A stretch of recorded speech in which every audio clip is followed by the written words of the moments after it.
Next point from this topic is solubility. You studied saturated solution. Saturated solution म्हणजे काय? Maximum amount of solute is dissolved in that solution. No more solute can be dissolved in that solution. बरोबर? तुम्ही study केलेलं आहे. Okay. Next. नाव त्या solution मध्ये मग आता सोल्यूट किती आहे म्हणजे किती सोल्युबिलिटी आहे त्याची. आता क्वेश्चन विचारतील एक्झाम मध्ये, व्हॉट इज सोल्युबिलिटी और डिफाइन सोल्युबिलिटी. आन्सर काय बघा, very simple, amount of solute per unit volume of saturated solution at a specific temperature. हे मेन्शन करणं महत्वाचं आहे. Okay. Now next point, unit of solubility, मोल पर लिटर. रिमेंबर दिस. आपण grams per litre मध्ये पण मेजर करू शकतोय. Okay. Next. Now this solubility depends on, बघा इथेच आहेत फॅक्टर सगळे. Nature of solute and solvent, one factor. Second, depends on temperature. And the third, if the solute is a gas, then pressure of that gas. Solubility याच्या pressure वर पण depend असणार आहे. Now let us see one by one point. First, this one. First point बघूया आता, nature of solute and nature of solvent. तुम्हाला माहिती आहे बघा, आयोनिक कंपाऊंड्स. फॉर एक्झाम्पल बरीच आयोनिक कंपाऊंड्स आहेत, like KCl, NaCl, etc. These are soluble in water. हे आपल्याला माहिती आहे. वॉटर कसं आहे, पोलार सॉल्व्हंट आहे. हे आयोनिक कंपाऊंड कसे आहेत, पोलार आहेत. K+Cl-, Na+Cl- पोलार आहेत. Okay. That is polar compounds are soluble in polar solvent. Okay. आता आपण काही नॉन पोलार कंपाऊंड बघूया. नॉन पोलार कंपाऊंड बघा, फॉर एक्झाम्पल नॅफ्थॅलिन आहे, अँथ्रेसिन आहे, कोलेस्टेरॉल आहे, म्हणजे बरीचशी अशी हायड्रोकार्बन्स आहेत. These are soluble in non polar solvent. Non polar solvent एक एक्झाम्पल घेऊ आपण, benzene. Benzene is a non polar solvent. म्हणजे काय झालं बघा, polar compounds are soluble in polar solvent आणि non polar compounds are soluble in non polar solvent. म्हणजे like dissolves like, like dissolves like. Okay. म्हणजे मी असं म्हणू का की these ionic compounds, that is polar compounds, are mostly insoluble in non-polar solvent. बरोबर, हे यात सोल्युबल होणार नाही. आणि non polar compounds are insoluble in polar solvent like water. आता याच्यावरती एक क्वेश्चन आहे की why naphthalene is soluble in benzene but insoluble in water. Answer काय लिहायला लागेल बघा, पॉइंट वाइज लिहायचे. फर्स्ट पॉइंट काय येणार आहे, naphthalene is a non polar compound, therefore it is soluble in non polar solvent such as benzene. According to principle like dissolves like हा शब्द आला पाहिजे. But here water is a polar solvent, therefore non-polar naphthalene is insoluble in polar solvent. Okay. म्हणजे इथे actually काय होतंय बघा, इथे the compounds having similar chemical characteristic, म्हणजे nearly similar the intermolecular force of attraction, nearly similar, or the intermolecular force of attraction are similar in their magnitude. For example, बघा आता समजा इथे एक सोल्यूट आहे, ह्या आता सोल्यूट मधला इंटरमॉलिक्युलर फोर्स ऑफ अट्रॅक्शन आणि सॉल्वंट मधला अट्रॅक्शन अँड सोल्यूट आणि सॉल्वंट मधला force of attraction these are nearly similar in their magnitude, तेव्हाच ते सोल्युबल होतात. आपण एक एक्झाम्पल घेऊया. बघा, NaCl when dissolved in water काय तयार होणार आहे? सोल्युशन तयार होणार आहे. आता याच्यामध्ये फोर्स ऑफ अट्रॅक्शन काय आहे बघा, Na प्लस आणि Cl minus, ion attraction. Water मध्ये काय असतं? वॉटर तुम्हाला माहिती आहे, एक वॉटर दुसऱ्या वॉटर मॉलिक्युलशी हायड्रोजन बॉन्डिंग होत आहे, तसे intermolecular hydrogen bonding. Okay, next, when NaCl added in water तो डिसॉल्व्ह होणार आहे आणि कसं तयार होणार आहे? Na प्लस आणि Cl मायनस आयन्स तयार होणार and there is a force of attraction between this ion and water is a dipole आहे, पोलार मॉलिक्युल आहे तो, दॅट इज हा प्लस आहे म्हणून O साइडने अटॅच होईल, असं इकडे OH2 लाईक दिस. सगळीकडे असं काय होणार आहे? मॉलिक्युल, दॅट इज हायड्रेशन होणार. इथं फोर्स ऑफ अट्रॅक्शन काय आहे बघा, आयन डायपोल अट्रॅक्शन. ह्याच्यामध्ये पण तसंच होईल. हा आयन निगेटिव्हली चार्ज आयन आहे, त्यामुळं पॉझिटिव्ह पोल कडून बॉन्डिंग होणार आहे, असं H2O असं सगळीकडे येणार आहे, असं बरोबर आहे. That is here force of attraction is ion. इथे हायड्रोजन बॉन्डिंग आहे आणि इथे काय आहे? Ion dipole. आणि हे सगळे फोर्स ऑफ अट्रॅक्शन जवळजवळ कम्पॅरेबल आहेत, म्हणजे ह्यांच्यात फारसा फरक नाहीये. Therefore it is soluble in water. म्हणजे इथं काय झालंय बघा, सोल्यूट मधलं अट्रॅक्शन, सॉल्वंट मधलं अट्रॅक्शन आणि सॉल्वंट मधलं अट्रॅक्शन ते are nearly similar in magnitude किंवा कम्पॅरेबल आहेत ते. ओके, म्हणून ते सोल्युबल होतात. वन मोर पॉइंट, आता आपण घरी बघतोय बघा, sugar is soluble in water. Sugar का सोल्युबल होते? Because here sugar forms hydrogen bonding with water, बरोबर, त्यामुळे ती सोल्युबल आहे. आता थोडस लक्षात ठेवण्यासाठी बघा, कोण वॉटरमध्ये सोल्युबल होणार आहे? जे पोलर कंपाऊंड्स आहेत ते, म्हणजे most of the ionic compounds, आणि जे वॉटरशी हायड्रोजन बॉन्डिंग करतात ते पण सोल्युबल आहेत. Okay, about the point. आता इथे बघा, तुम्हाला एकदा कन्सेप्ट सगळा समजला की आता कसाही क्वेश्चन विचारला तर आपण आन्सर लिहू शकतोय. ओके, सेकंड पॉइंट बघा, effect of temperature on solubility. आपण सोल्युबिलिटीचं मिनिंग लिहिताना लिहिलंय बघा, त्याच्यामध्ये ऍट अ स्पेसिफिक टेम्परेचर, कारण टेम्परेचर बदललं की सोल्युबिलिटी बदलणार आहे. ओके, त्याच्यामध्ये आपण फर्स्ट पॉइंट बघूया, when solute dissolved in liquid solvent, what is the effect of temperature.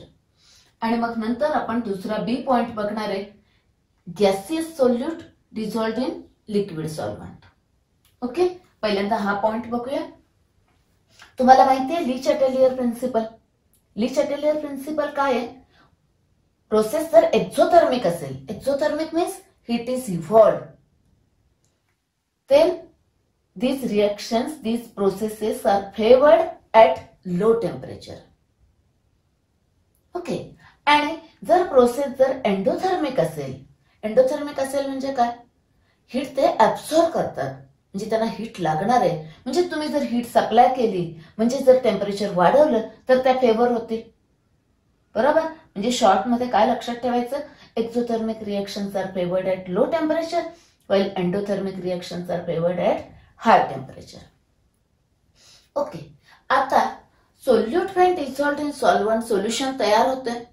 हे सोल्युशन तयार होत असताना ही जी प्रोसेस आहे, दिस प्रोसेस मे बी एक्झोथर्मिक और endothermic.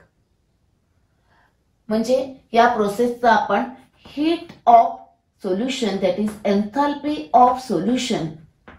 Enthalpy of solution thermodynamics मध्ये स्टडी केलंय. इथे enthalpy of solution may be positive असेल म्हणजे एंडोथर्मिक असेल, और निगेटिव्ह असेल म्हणजे एक्झोथर्मिक असेल ही प्रोसेस. ओके, आता आपण काही एक्झाम्पल घेऊन कन्सेप्ट क्लिअर करून घेऊया. सपोज आता NaOH आहे. NaOH लॅब मध्ये अवेलेबल असतं. थोडंसं स्पूनने एका टेस्ट ट्यूब मध्ये NaOH घ्या आणि वॉटर ऍड करा. टेस्ट ट्यूबला खाली हात लावा, काय होतंय बघा, गरम झालेली असते टेस्ट ट्यूब. म्हणजे NaOH when dissolved in water solution is formed, that enthalpy of solution is exothermic, म्हणजे heat is evolved. अशी आणि बरीच एक्झाम्पल्स आहेत. काही एक्झाम्पल्स बघू आपण. Lithium sulphate, anhydrous sodium sulphate. आता हे जेव्हा आपण वॉटरमध्ये डिझॉल्व करतोय तेव्हा हीट इव्हॉल्व होते, म्हणजे ह्या एक्झोथर्मिक प्रोसेस आहेत. आता आपण शिकलोय ली चॅटेलियर प्रिन्सिपल. काय आहे?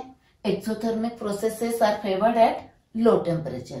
म्हणजे समजा जर मी यांना हीट सप्लाय केली, म्हणजे जर टेम्परेचर इन्क्रीज केलं, टेम्परेचर वाढवलं, तर यांची सोल्युबिलिटी काय होईल? कमी होईल. ओके, आता आपण काही असे एक्झाम्पल्स बघूया की त्यांचा एन्थाल्पी ऑफ सोल्युशन हे पॉझिटिव्ह आहे, म्हणजे एंडोथर्मिक प्रोसेस आहे. फॉर एक्झाम्पल KCl आहे, NaCl आहे, NaNO3 आहे, एक्सेट्रा. म्हणजे काय, हे जेव्हा आपण सोल्युशन तयार करतोय, म्हणजे हे जेव्हा आपण वॉटरमध्ये ऍड करतोय तेव्हा ते हीट ऍब्सॉर्ब करणार आहेत. आता तुम्ही बघू शकता NaCl किंवा NaNO3, NaNO2 आपण टेस्ट ट्यूब मध्ये घ्या आणि थोडंसं वॉटर ऍड करा. टेस्ट ट्यूब थंड होते, कारण त्या टेस्ट ट्यूब कडून त्याने हीट ऍब्सॉर्ब केली आहे. म्हणजे ह्या प्रोसेस काय आहेत? एंडोथर्मिक आहेत. म्हणजे त्यांना हीट लागणार आहे. म्हणजे जर तुम्ही हीट त्यांना ऍड केली, सप्लाय केली, म्हणजे जर टेम्परेचर इन्क्रीज केलं तर त्यांची सोल्युबिलिटी पण इन्क्रीज होते. ओके, मग याच्यावरती आपल्या आता टेक्स्ट बुक मध्ये एक क्वेश्चन आहे की anhydrous sodium sulphate dissolves with the evolution of heat. Okay, then what is the effect of temperature on its solubility? आता त्यांनी इव्होल्युशन ऑफ हीट दिलंय. एकदम सोपं आहे आता आन्सर बघा. That is, when it is dissolved in water, heat is evolved. That is, it is an exothermic process. And according to Lee Chatelier principle, exothermic processes are favored at low temperature. बरोबर? म्हणजे काय? If we increase the temperature, then solubility is decrease. Okay, असं आता तुम्हाला कुठलाही compound दिला आणि evolution of heat काय ऍब्सॉर्प्शन ऑफ हीट असं सांगितलं तर तुम्ही आन्सर लिहू शकताय. ओके, फक्त इम्पॉर्टंट पॉइंट बघा. प्रोसेस एक्झोथर्मिक आहे काय एंडोथर्मिक आहे ते मेन्शन करणं, प्रिन्सिपल मेन्शन करणं आणि मग यांचं रिलेशन. ओके, पण इथं अजून एक गोष्ट लक्षात ठेवायची आहे बघा. ऍक्च्युली इथं सोल्युबिलिटी आणि एक्झोथर्मिसिटी आणि एंडोथर्मिसिटी असं काही डायरेक्ट रिलेशन नाहीये. फॉर एक्झाम्पल समजा कॅल्शियम क्लोराइड घेतलं आपण. कॅल्शियम क्लोराइड जर वॉटरमध्ये टाकलं तर हीट इव्हॉल्व होते. एक्झोथर्मिक प्रोसेस आहे, but it's solubility is increase with increase in temperature even the process is exothermic. Okay, आता यातलाच नेक्स्ट पार्ट थोडा ग्राफिकल रिप्रेझेंटेशन बघूयाचा आपण. ओके, इथे बघा ग्राफ आहे सोल्युबिलिटी वर्सेस टेम्परेचर. ओके, आता ह्याच्यामध्ये 3 पॉइंट बघा. हा NaCl, NaBr आणि KCl यांची solubility slightly increases with temperature. Okay, आता हे बघा, हा KNO3 आहे, हे NaNO3 आहे आणि हा KBr आहे. ओके, NaNO3, KNO3 आणि KBr, त्यांची सोल्युबिलिटी बघा ऍप्रिसिएबली म्हणजे भरपूर इन्क्रीज झाली आहे विथ टेम्परेचर. ओके, आणि हा एक तुम्हाला ग्राफ दिसतो इथे, तर अर्ध्यातूनच मी काढलाय. Actually what happens, sodium sulphate decahydrate असतो, त्याची आधी इकडे सोल्युबिलिटी वाढते, त्याच्याबद्दल आपल्याला डिटेलमध्ये जायचं नाहीये. इथे फक्त एवढं बघा, अनहायड्रस सोडियम सल्फेट त्याची सोल्युबिलिटी डिक्रीज होते with temperature. Okay, next point is now effect of temperature on solubility of gas in liquid. तुम्हाला माहितीये बघा, सपोज आता आपण थोडं भांड्यामध्ये पाणी घेतलं आणि गॅसवर तापवायला ठेवलं, काय होतं थोड्या वेळाने त्यात असे खाली बबल्स तयार होतात आणि मग त्यातला जो डिझॉल्व्ड ऑक्सिजन असतो किंवा डिझॉल्व्ड गॅसेस असतात ते एस्केप्ड आउट होतात. म्हणजे काय झालं, after heating that is on increasing temperature gases escaped out, म्हणजे सोल्युबिलिटी ऑफ गॅस कमी झाला. It means that solubility of gas is inversely proportional to temperature. तुम्ही टेम्परेचर वाढवलं की त्याची सोल्युबिलिटी कमी होणार आहे. ऍक्च्युली काय होतंय बघा, इथे gas when dissolved in solvent like water, त्याच्यामध्ये डिझॉल्व्ह होतोय, तेव्हा that process of dissolution of gas in water is exothermic. ती प्रोसेस कशी आहे, एक्झोथर्मिक आहे. त्यामुळं जर तुम्ही याचं टेम्परेचर वाढवलं, सोल्युशनचं त्याला हीट केलं, then solubility decrease. Okay, next point is effect of pressure on solubility. आता बघा, हा सोल्यूट सॉलिड और लिक्विड स्टेट मध्ये, सॉलिड किंवा लिक्विड कॉम्प्रेस होतात का, नाही, these are incompressible. Therefore, pressure has no effect on solubility of solid or liquid.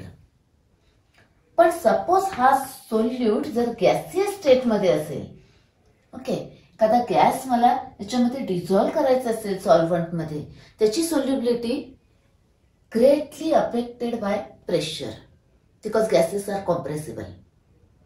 तर काय होईल बघा, याच्यावरती असा गॅस आहे, मी प्रेशर इन्क्रीज केलं, काय होईल, solubility of gas is increase. Yes, तुम्ही बघितलेले सॉफ्ट ड्रिंकचे जे बॉटल्स असतात, कार्बोनेटेड ड्रिंक्स आहेत, त्याच्यामध्ये काय आहे, कार्बन डायऑक्साईड डिझॉल्व्ह स्टेट मध्ये आहे. तो भरत असताना काय करतात की प्रेशर इन्क्रीज करून that air, mixture of air and CO2 is under pressure त्याच्यामध्ये डिझॉल्व्ह केलं जातं. त्यामुळे जेव्हा आपण त्या सॉफ्ट ड्रिंकचे बॉटल ओपन करतोय तेव्हा काय होतात, असे इफर्वेसन्स येतात. These are the effervescence of CO2. तो CO2 गॅस तिथे इव्हॉल्व्ह झाला. वाय, प्रेशर आपण ओपन केले बॉटल, म्हणजे प्रेशर डिक्रीज केलं. प्रेशर डिक्रीज केल्या केल्या डिझॉल्व्ह झालेला CO2 gas escaped out. That is as pressure increase, solubility of gas increase. आणि प्रेशर डिक्रीज केला की सोल्युबिलिटी ऑफ गॅसेस डिक्रीज. म्हणजे solubility of gas is directly proportional to pressure. Okay, the solubility of gas, आणि ते solubility of a gas is inversely proportional to temperature. दोन्ही लक्षात ठेवा, मग अशी स्टडी केली आपण. नाव, what is the quantitative relationship between solubility of gas and pressure of that gas is given by Henry's law. आता तो आपण जरा डिटेल मध्ये बघूया. Okay, Henry's law. आता आधी पॉइंट समजावून घेऊया आणि मग मी तुम्हाला क्वेश्चन सांगते. ओके, बघा, फर्स्ट स्टेटमेंट. आता स्टेटमेंट हे अजिबात पाठ करायचं नाहीये. You know the solubility of gas is directly proportional to pressure. ते स्टेटमेंट आहे बघा. It states that solubility of a gas in a liquid is directly proportional to pressure of the gas over the solution.